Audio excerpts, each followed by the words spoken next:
Sir तो अली मोहम्मद जब तक दावा करता है कि ये मेरा सीट है, मैं जो आने वाला इलेक्शन है 5 तारीख को, उस टाइम मैं जीत शहीद बालाज का जो सिलसिला है वहां से शुरू वजीर अला होता तो पीपल्स पार्टी का तारुफ पीपल्स पार्टी की सुमर खान साहब गुजारिश ये कि एक जलसे में आपने जहां के दावे करूं। अब मैं हूँ सुमर खान, आप देख रहे हैं आवाज़ बलूचिस्तान। आज हमारे साथ सीनियर सियासतदान एडवोकेट हफीज़ मेंगल साहब मौजूद हैं।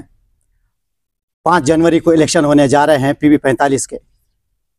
इस पे मद्दे मुकाबिल मीर उस्मान पेरेखानी और अली मोहम्मद तक दीगर भी उम्मीदवार हैं, लेकिन जो सख्त मुकाबला होगा इन दोनों का होगा। इस हवाले से हम बात करेंगे हफीज़ मेंगल साहब से। सर बहुत बहुत शुक्रिया, आपने अपना कीमती वक्त दिया आवाज़ बलूचिस्तान को। सर आप इस इलेक्शन को कैसे देखते हैं? आपका शुक्रिया।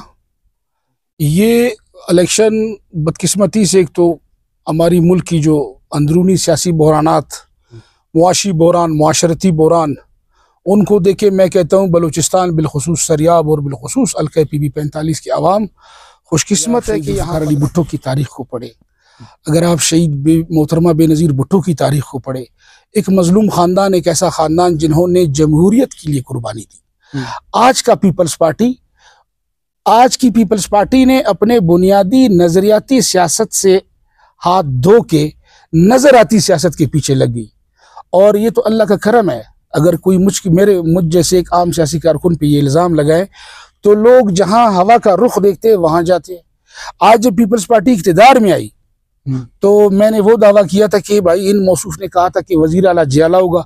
अगर जियाला वज़ीर आला होता तो पीपल्स पार्टी का तारुफ, पीपल्स पार्टी की पहचान बलूचिस्तान में मीर सादिक उमरानी, एक मायानाज सियासी कारकुन और मोहतरमा शहीद के इंतहाई करीबी भाइयों जैसा उनका एक ताल्लुक था, तो उनको दिया जाता। मीर सरफराज बुगटी मेरे लिए काबिल एहतराम है, मेरी उनकी ज़ात से कोई इख्तिलाफ नहीं है। मेरा इख्तिलाफ ये है कि हम सियासी कारकुन, आप अगर हकीकी सियासी कारकुनों का और हकीकी सियासी नुमाइंदों का जब रास्ता रोकेंगे तो फिर उसका रद्दअमल क्या होगा? ऐसे लोग आपने लाए, ये तो 1985 से हमारी बदकिस्मती ज़ियाउल हक मरहूम के दौर से लेकर आज तक हमारे ऊपर ये पॉलिसियाँ जारी है। और गुजारिश करूँ कि पीपल्स पार्टी कि जो नज़रियाती असास थी उन दीवारों को माजरत के साथ जरदारी साहब ने तोड़ दिया।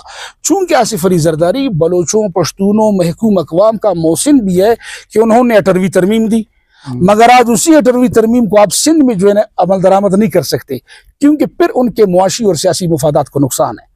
और जिस पीपल्स पार्टी को, यानी अगर आज वज़ीर आला जियाला होता तो मीर सादिक उमरानी हकदार थे।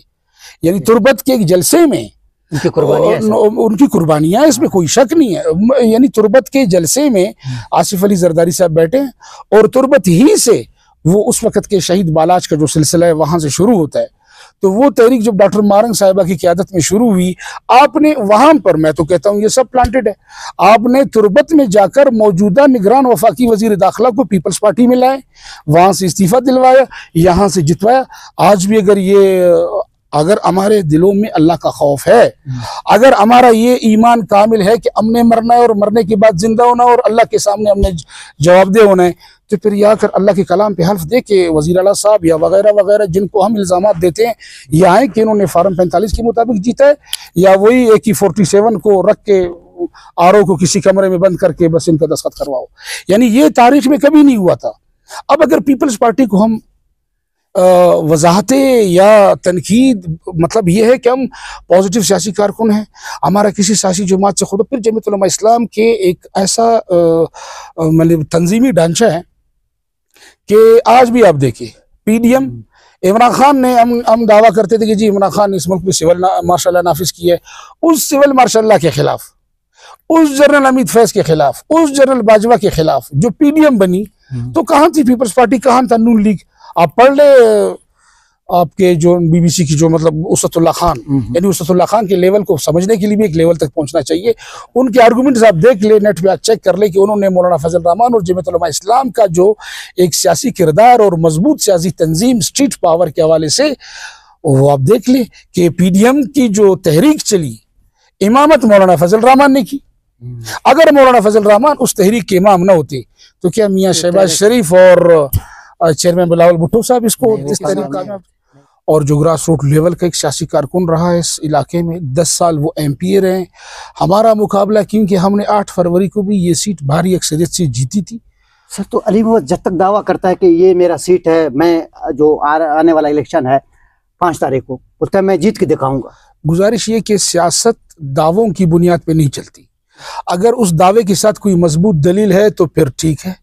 अगर आपने मिसाल के तौर पे देखिए, हम बलोच पश्तून मुआशरे में बिलखुसूस जो बलूचिस्तान का कबाइली एक इलाका है, हम सब का एक इज्तिमाई कॉन्सेप्ट है कि जी, हम कहते हैं ना कि जी सा दोस्त गिरा से बिराई में कहते हैं कि जान और इंसान को सांस उसका बहुत कीमती है, मगर हम कहाँ अपने जान को कुर्बान करते हैं जहां बात हमारी इज्जत पे आए।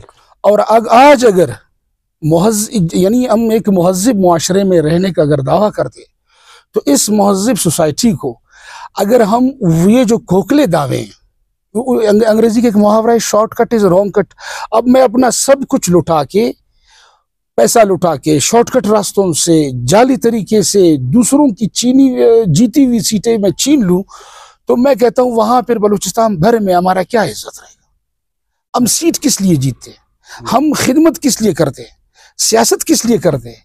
और अगर बात जहां हमारी इज्जत नफ्स पे आए, तो मैं वो फिर एक शेर है किसी शायर का कि जी मांगी हुई जन्नत से दोज़ख का अज़ाब अच्छा। आप खुद माशाल्लाह साफ़ी है, आप मुझे बताएं कि यहाँ 8 फरवरी को जो 2024 को इलेक्शन हुए थे, वहाँ हमारे कितने वोट है, नसरुल्लाह खान ज़ेरे के कितने वोट है, और उसने हमारे साथ सियासी बुर्दबारी का भी बड़ा अच्छा मुजाहरा किया। सुप्रीम कोर्ट तक आकर उन्होंने अपनी ये गवाही दी कि जी मीर उस्मान पिरकानी इस हल्के से जीता हुआ है।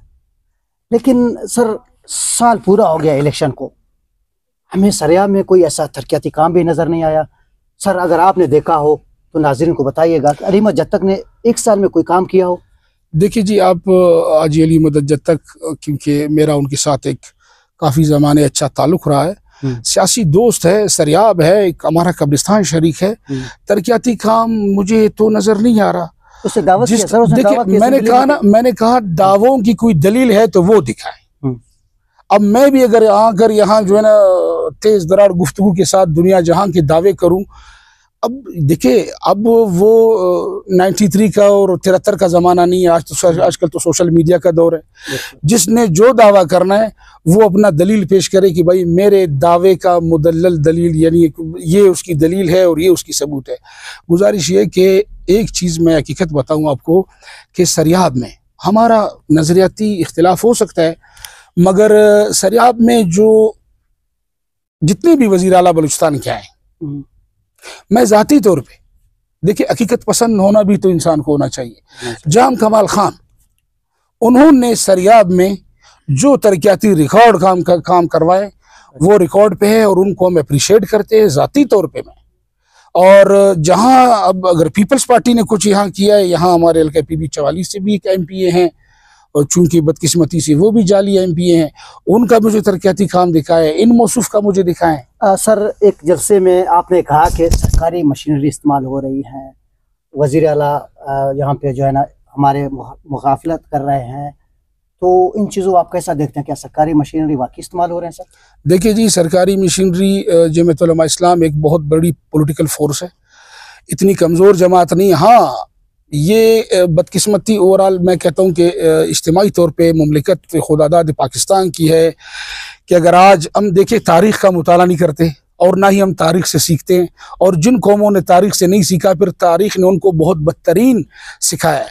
मिसाल के तौर पे 71 में पाकिस्तान 2 लख्त क्यों हुआ, उसकी बुनियादी वजूहात क्या थी? एक तरफ 20 सीटें थी, दूसरी तरफ 80 सीटें थी। आज फिर उसी पॉलिसियों को अगर आप दोहराएंगे, हम कहते हैं ये जो वफादारियों का जो तोल तराजू है ना, आप इसको इस तनाजुर इस तरीके से आप तोल न करें जिसका हक है। अब मैं सियासी कारकुन की हैसियत से, मैं अगर किसी और का चोरी का सीट अपने नाम करवाऊं, कम से कम मेरा ज़मीर मेरे खमीर में, मेरी तरबियत में ये शामिल नहीं कि मैं कोई चोरी का सीट अपनाऊं।